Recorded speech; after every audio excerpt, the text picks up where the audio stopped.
Ayan o, 8. Nauna ako sila this time. Kasi lagi siya nauna sa akin eh. Ayan.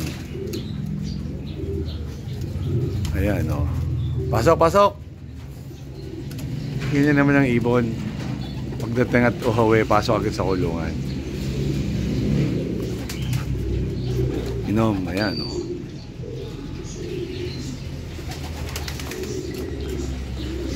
So today ay Sunday. Kaya last lap namin ng Kalbayog. 5th lap. Then may special race ang Tacloban sa 30 nata ang loading. Ayan. Ang datingan pa naman ng ibon mga 1 o'clock eh.